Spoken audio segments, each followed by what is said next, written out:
back, ladies and gentlemen. I hope you've enjoyed the chance to stretch your legs, and it's time now to proceed with the more erudite part of the evening, and I'm delighted now to introduce our president for this year, Professor Douglas Gifford. We try to be kind to our presidents, asking only of them that they address the members of this club at this annual dinner. We could hardly have the pleasure of a more distinguished scholar in his knowledge of Walter Scott, since Professor Gifford is the Honorary Librarian of Scott's Library at Abbotsford and the Director of the Abbotsford Library Research Project Trust, a joint venture between the Advocates Library in Edinburgh and the University of Glasgow. The venture is undertaking a stock check of Scott's Library, publishing unpublished material and undertaking further research into Scott's book collection. Douglas formerly held the Chair of Scottish Literature at the University of Glasgow, and he's written extensively on Scottish fiction, so we could hardly be more fortunate that he consented to be our president this year. So I'm delighted to ask Professor Douglas Gifford to propose the toast to the memory of Sir Walter Scott.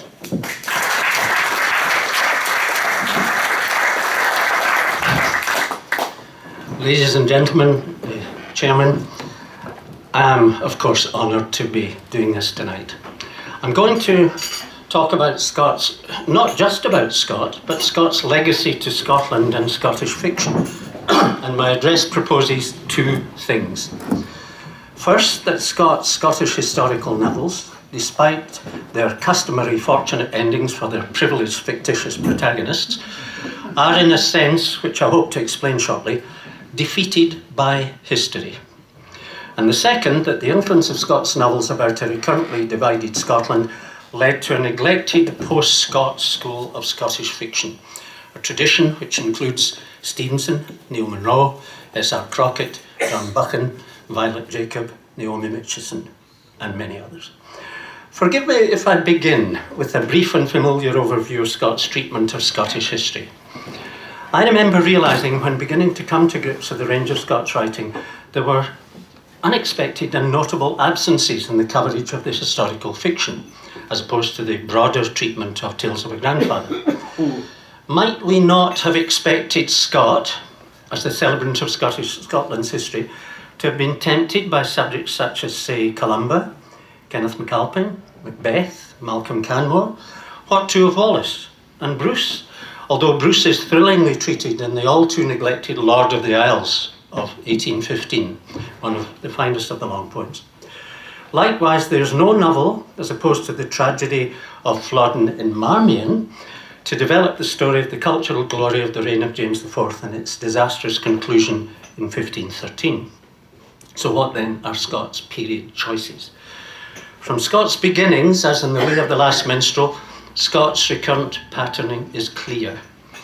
From the divided allegiances of the poem's borders, conflict of Scots against Kerrs and Cessfords, to late fiction like The Two Drovers, where the opposition of national contrasts are presented in microcosm through the contrast of Robin Oig, passionate representative of a dying culture, and Harry Wakefield, representing English dominance and apparent civilization.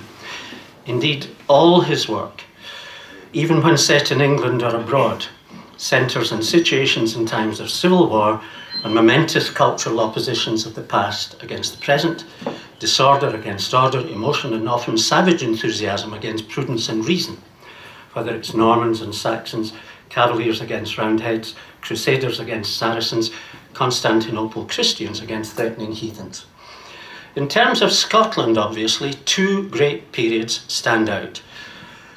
Clashes of disorder and order. On one hand, that of the 17th century in Scotland's religious divisions and the Covenanting Wars, and on the other, the 18th century Jacobite rebellions and the profound differences between older Highland society and culture and that of the Lowlands. And what are his great themes? In Scott's lifetime, Samuel Taylor Coleridge identified the heart of Scott's fiction as one of division. He said, "It is the contest between the two great moving principles of social humanity, religious adherence to the past and the ancient, the past and the ancient, the desire and the admiration of permanence on one hand, and on the other, The passion for increase of knowledge, for truth as the offspring of reason, in short, the mighty instinct of progression and free agency. Scott divided in his vision.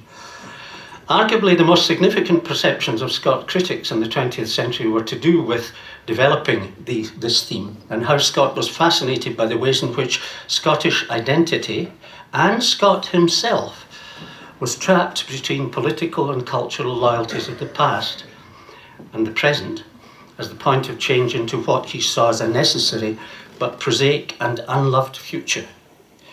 We know that Scott's own loyalties were often severely strained.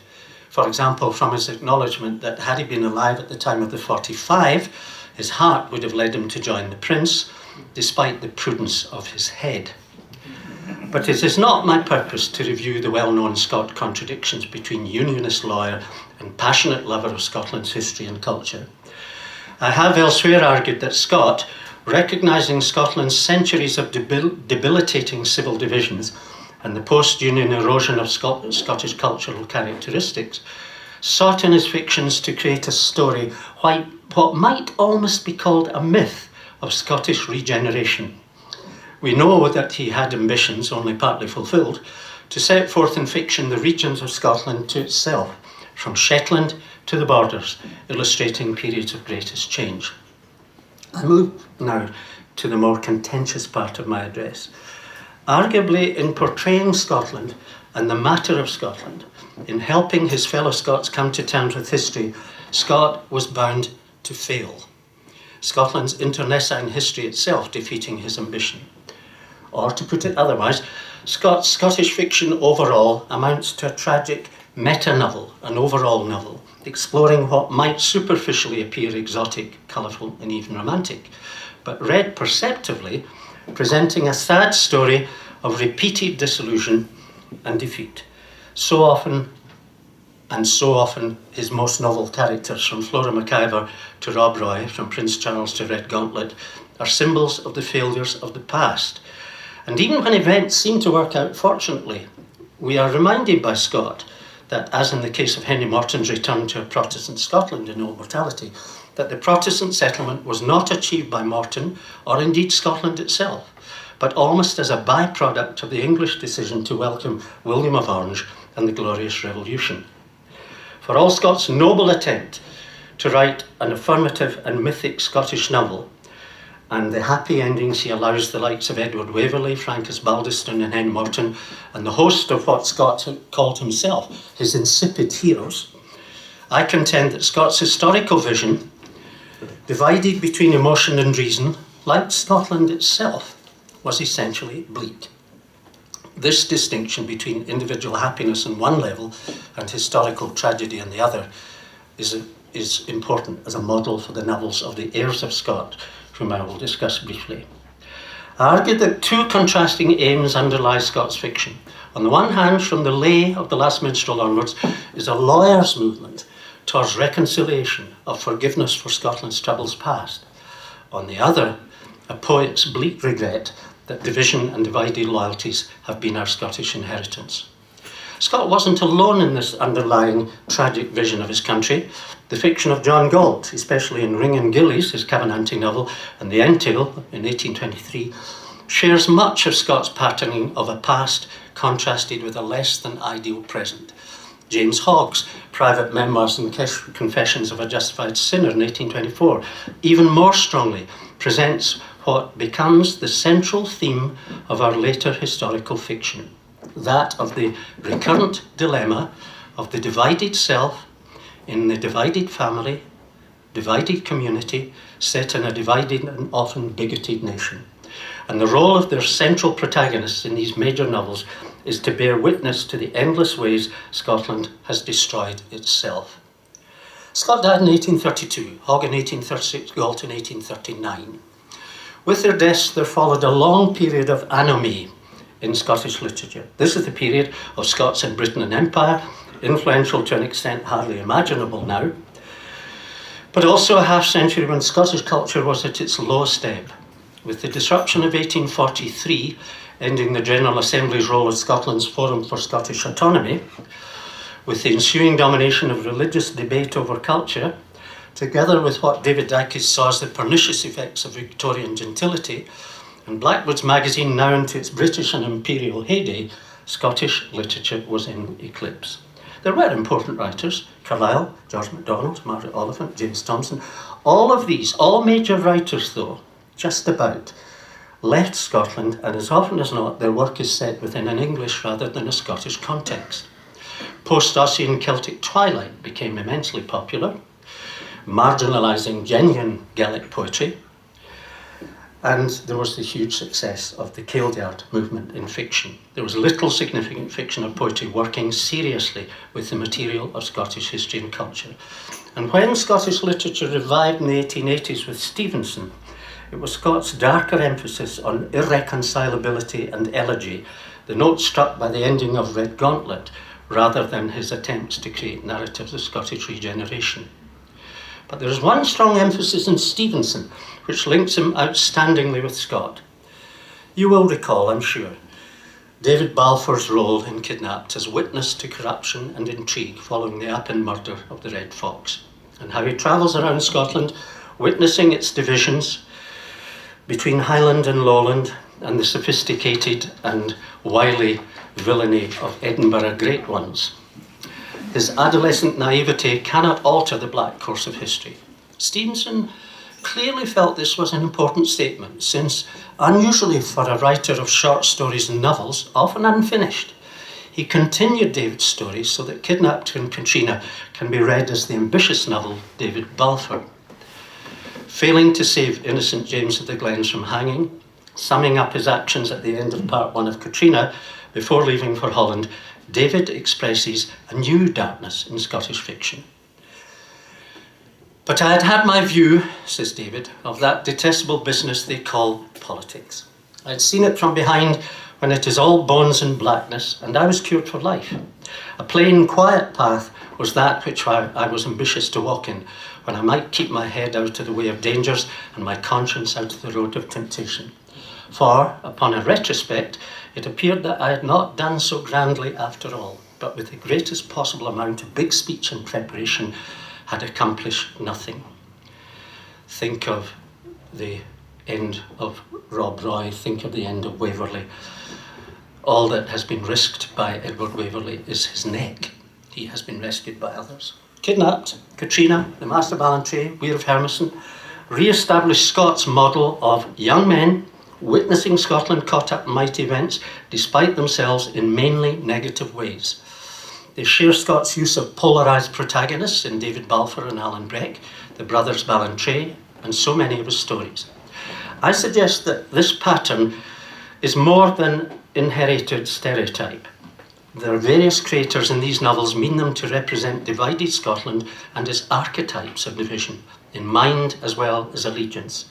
Here too are Scott's great themes: the failure of the past against a corrupt present, disorder against order, apparent romance undercut by more sordid reality, history's young protagonist trapped amidst ancient and pointless conflicts.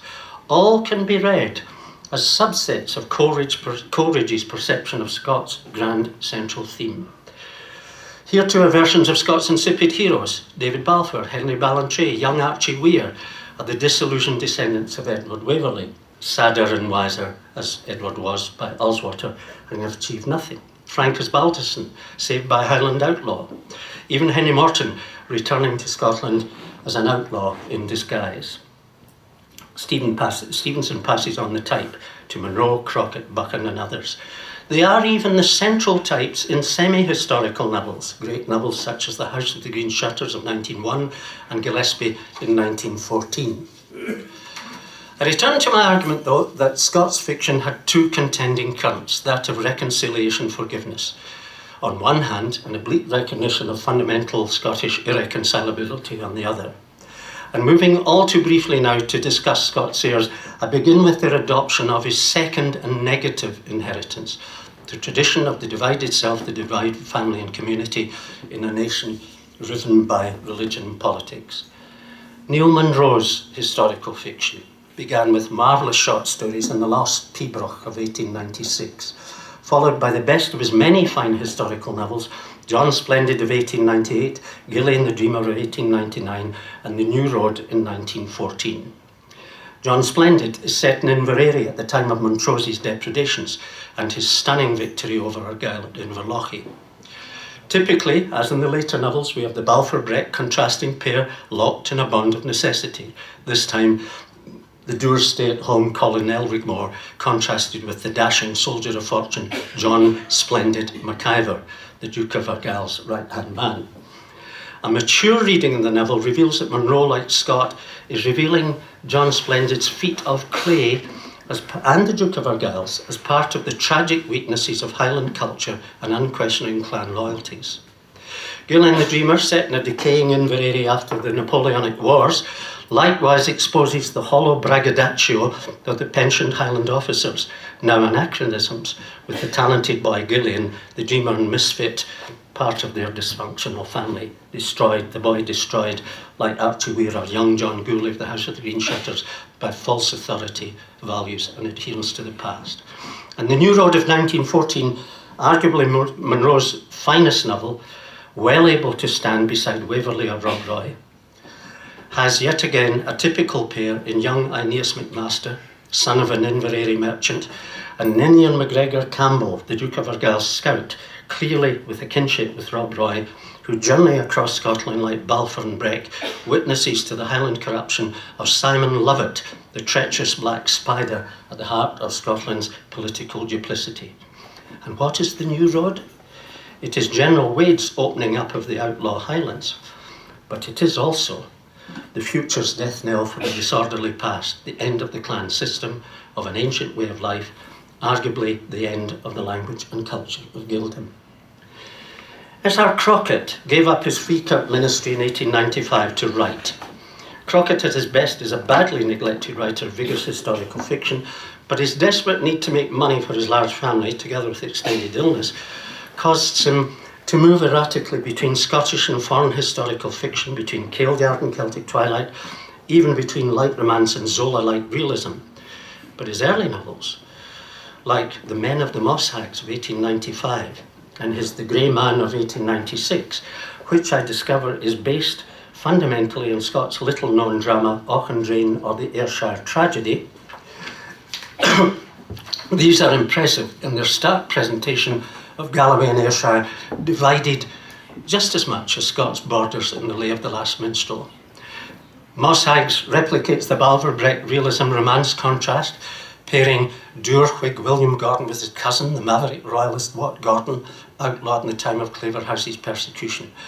Crockett draws heavily, it must be admitted, on Hogg's The Brownie of Bodsbeck, as well as Old Mortality. That said, at his best, Crockett's sense of the anger, despair, and hatred of Scotland's contending factions is as powerful as anything of Scott or Stevenson. And the Ayrshire novel, The Grey Man, explores the ancient divisions of Ayrshire and Galloway as rival branches of the powerful Kennedys' fight for territorial supremacy in the 17th century. And the tragic story of the Black and the Red Douglases, once more powerful than their Scottish monarchs, fascinated Crockett. The Black Douglas in 1899 and its sequels takes the great families into head-on collision with James II, their quarrel ending twice, you'll remember, in the savage murder of two of the Douglas Earls by James II. And Crockett has his own version of Rob Roy. His trilogy of novels, The Raiders, The Dark of the Moon and Silver Sand, centre on the pairing of three generations of witnesses, of naive young Galloway men set Balfour-like against the elusive gypsy Earl Johnny Fa, King of the Gypsies, also known as the wandering tinkler Silver Sand. Silver Sand and his gypsy clan and their Galloway mountain fastnesses are Crockett's Children of the Mist. This time Scott's tragic opposition of past and present, order and disorder, is reflected in the trilogy's slow inevitability, as Crockett shows, like Scott and Rob Roy in Red Gauntlet, that the day of noble outlaws is past. The final novel in the trilogy ends in the glorious but fatal defiance of modern authority and power by the ancient gypsy clans in their last doomed battle.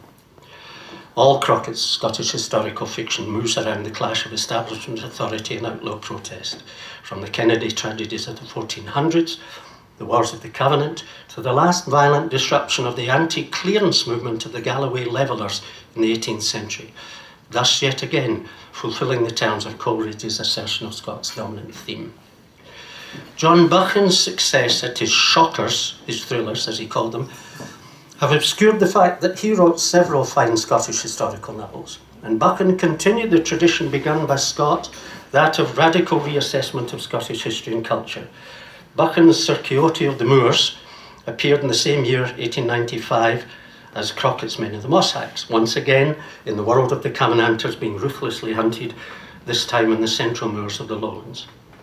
But with John Burnet of Barnes in 1898, the full inheritance of Scott and Stevenson becomes clear, with decent young John locked in opposition to his evil cousin Gilbert, whom John feels, rather like Robert Ringham with his attendant devil in Hogg's novel, is bound up in some sinister way with my life. And in A Lost Lady of Old Years in 1899, Buchan creates a subtle variation on the dualisms of Scott and Stevenson in his pairing of his young Francis Birkinshaw, the dour and morally uncertain adventurer, with, yet again, Simon Lovett, the charismatic Highland double dealer.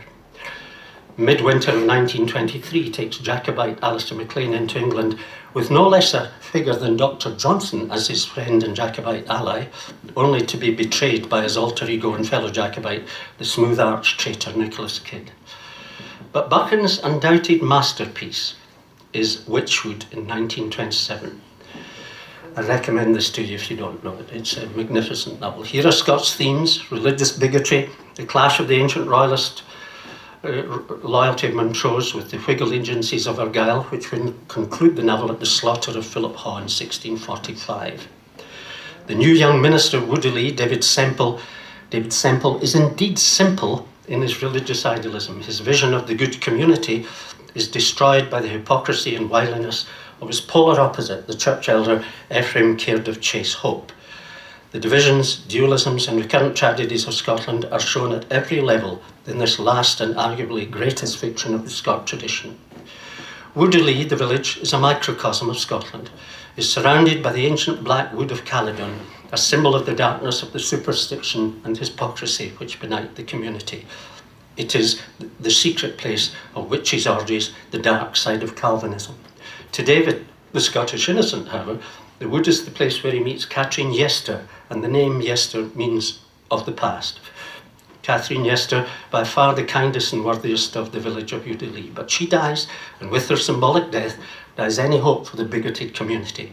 David, rejecting his ministry, goes off into an uncertain future as an exiled continental soldier of fortune. There are many other fine novels.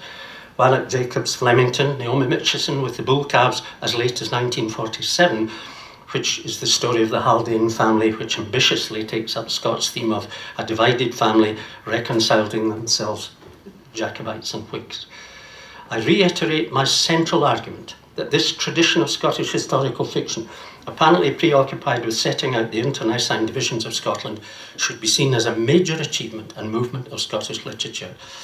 It amounts in the end, I suggest, to a kind of creative stock-taking, a kind of negative positivism, an insistence on probing beneath the surface and shallow Victorian representations of Scotland as presented through Celtic twilight and Kildare simplification. And draw to my conclusion. There is, however, in later Scottish fiction, a final, affirmative and enduring strain inherited directly from Scott. I can only nod here to the richness of Scottish fiction's distinctive treatment of landscape, enduring and magnificent, despite the historical tragedies enacted in these landscapes. And also, I can only nod to the languages of Scotland that these writers use. Highland, Lowland, Borderers. You've only got to think of Scott and Galton, Hogg and Stevenson to realise how vigorously they use traditional language. And these extraordinary, yet very ordinary speakers in an enduring landscape are in the end the final affirmation transcending the passage of historical tragedy. When Scott tried to find a symbol of regeneration, forgiveness for Scotland, he created Jeanie Deans. the real and yet symbolic heart of Midlothian. Midlothian itself a symbol for wider Scotland. That is to say, at grassroots level, Jeannie, the cow feeder's daughter as Geoffrey called her, is presented by Scott as representing what is enduring and essential in Scotland against corruption and division in Scotland and England, as she converts her enemies and finishes the novel in Roseneath, that idiosyncratic halfway house of Highlands and Lowlands. Scott converted Roseneath from a peninsula into an island to become a miniature and symbolic possible Scotland, now regenerated by Jeannie and Minister as an example and microcosm of Scottish reconciliation. For me, the significance of this departure from the usual English model of missing heirs restored, instead being replaced by an assertion of something timeless, transcending history, language, landscape, people, to be found in humble goodness rather than great leaders, reverberates through later Scottish fiction. Galton Hogg shared this democratic thrust.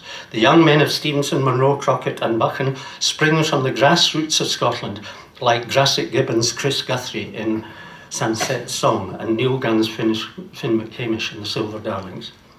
Even the protagonists of contemporary Scottish fiction by writers like Alistair Gray and James Kelman insist on asserting the human ordinariness of their protagonist. Just as, and I recommend this to you, James Robertson has done with the vast yet utterly recognisable yet ordinary cast of his ambitious Scottish novel of the year, And the Land Lay Still. David Dykes memorably argued that the heroes or significant people in Scots novels are the ordinary Scots, the Mucklebackets, the Dinmots, the Edie Ochiltrees, and of course, Jeannie Deans. History may render our historical fiction as apparently bleak and negative, the accounts of a too often broken nation, but what Scott and his followers show us through their hard fictions is that landscape, our languages, and most of all our people endure and have integrity despite our historical tragedies and divisions. Thank you.